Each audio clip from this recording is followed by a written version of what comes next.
বন্ধুরা, আইএসএফ নামক একটা দল রয়েছে, বোধহয় অনেকে ভুলে গিয়েছেন। একটু রিমাইন্ড করিয়ে দেওয়ার দরকার রয়েছে। এই আইএসএফ দলটা কিন্তু লোকসভা নির্বাচনে 4টি লোকসভা কেন্দ্রে তৃতীয় স্থান দখল করেছে। মানে গুটি গুটি পায়ে আইএসএফ কিন্তু ভালোই এগোচ্ছে। বন্ধুরা, আজকের দেখলাম আইএসএফ ধর্মতলায় রাস্তায় নেমেছে।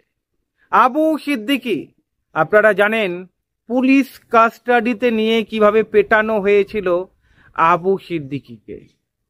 সেই প্রতিবাদে আজকের ধর্মতলায় আইএসএফ। নওশাদ সিদ্দিকীকে দেখলাম, আমরা অন্যান্য নেতাদের দেখলাম, আমরা দেখলাম বিশ্বজিৎ মাইতিকে, আমরা দেখলাম হুঙ্কার দিতে, রাজ্য সরকারের বিরুদ্ধে হুঙ্কার ছাড়ছে এবং মুখ্যমন্ত্রীর কাছে আবেদন জানিয়েছে বাংলাটাকে উত্তরপ্রদেশ করে দেবেন না। কিন্তু আমরা এই বাংলাতেই দেখছি খুনোখুনি, এই বাংলাতেই দেখছি বিভিন্ন রকমের হিংসা। নওশাদ সিদ্দিকীর দল আইএসএফ রাস্তায় নেমেছে। ভিড় আপনারা দেখেছেন, যথেষ্ট ভিড় হয়েছে।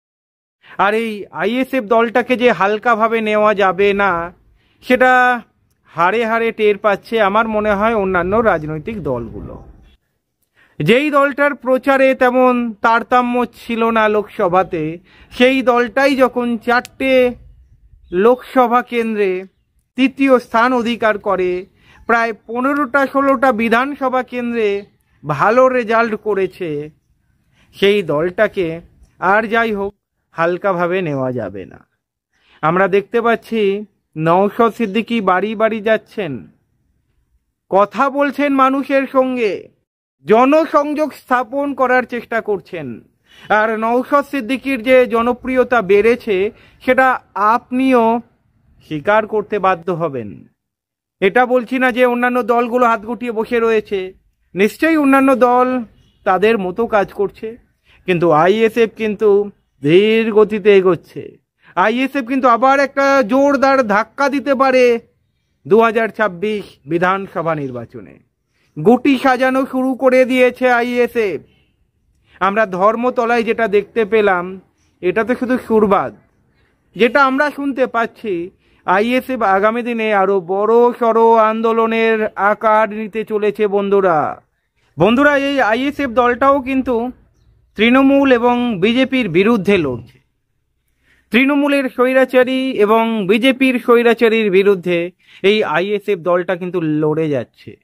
নওশাদ সিদ্দিকী, বিশ্বজিৎ মাইতির মতো নেতারা রাস্তায় পড়ে রয়েছে, মাটি কামড়ে পড়ে রয়েছে।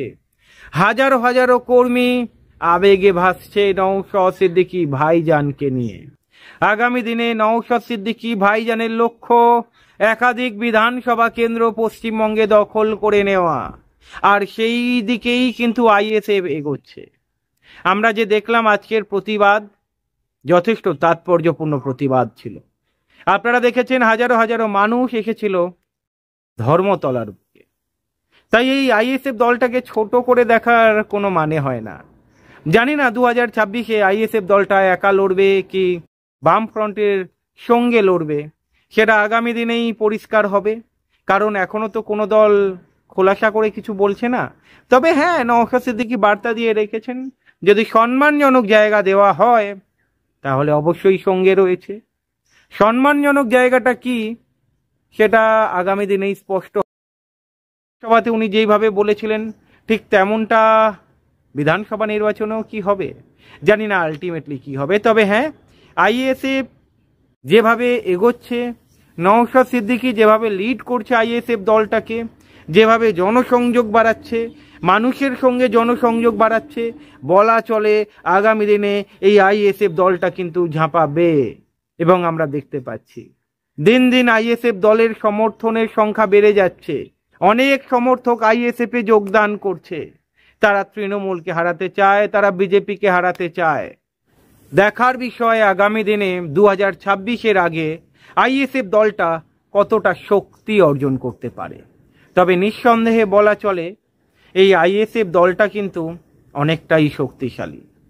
2021-এর চাইতে 2024-এর শেষের দিকে এসে বলাই চলে এই আইএসএফ আর 2021-এর আইএসএফ নয়। নওশাদ সিদ্দিকী যেভাবে জনপ্রিয়তা লাভ করেছে 3 বছরের মধ্যে, আগামী দিনে এই আইএসএফ দলটা আরো ভালো ফল করতে পারে।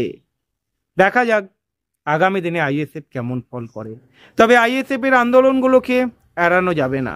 আইএসএফ যে ধরনের বিক্ষোভ দেখাচ্ছে, আন্দোলন করছে, জনস্বার্থে কথা বলছে, বিভিন্ন উন্নয়নমূলক যারা পিছিয়ে পড়া শ্রেণী তাদের নিয়ে কথা বলছে, ওবিসি নিয়ে আমরা কিছুদিন আগে দেখেছিলাম সল্ট লেকের করুণাময়ীতে ঝাঁপিয়ে পড়েছিল আইএসএফ এর ছাত্র সংগঠন।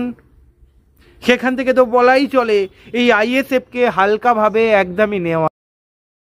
সেটা বোধহয় তৃণমূলও বুঝেছে, কারণ আইএসএফ বেশিরভাগ থাবা দেবে সংখ্যালঘু ভোট ব্যাংকে।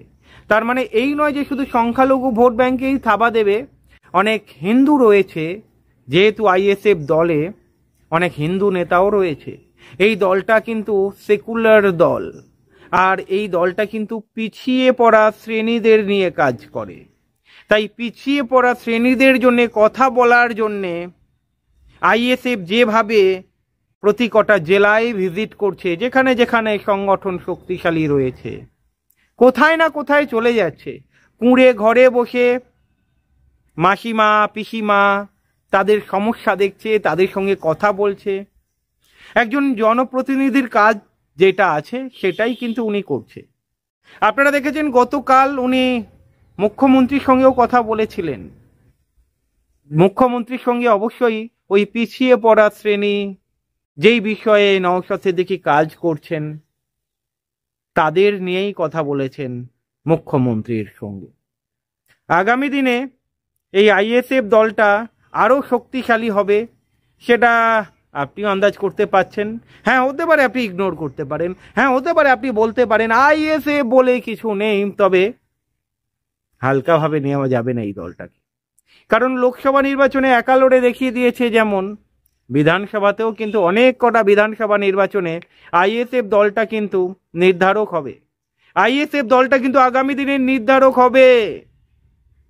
তাই আইএসএফ দলকে হালকাভাবে আমার মনে হয় না নেওয়াটা ঠিক হবে। আজকের আন্দোলন, আবু সিদ্দিকী ওনাকে যেভাবে পিটিয়ে মারা হয়েছিল, আরও অন্যান্য প্রতিবাদ নিয়ে গর্জে উঠেছে। আইএসএফ এর নেতারা রাস্তায় নেমেছে, ধর্মতলার মিছিল দেখে এটুকু তো মানে সবাই দেখতে পেয়েছে, চক্ষু চড়ক গাছ যাকে বলা হয়, যেটা তৃণমূল বা অন্যান্য দলেরও হয়েছে। আগামী দিনে আইএসএফ এমন মিছিল মিটিং বহু করতে চলেছে। বন্ধুরা নজর রাখুন, চোখ রাখুন, আইএসএফ আন্দোলন সম্বন্ধে জানতে পারবেন। আইএসএফ আগামী দিনে কোন পথে এগোয়, 2026-এ কটা বিধানসভা জেতার লক্ষ্যে এগোচ্ছে, কটা বিধানসভায় প্রার্থী দেবে, সব কিছুই জানতে পারবেন আমার চ্যানেলের মাধ্যমে। তাই সঙ্গে থাকুন, সাথে থাকুন, সাবস্ক্রাইব করুন। ভালো থাকবেন।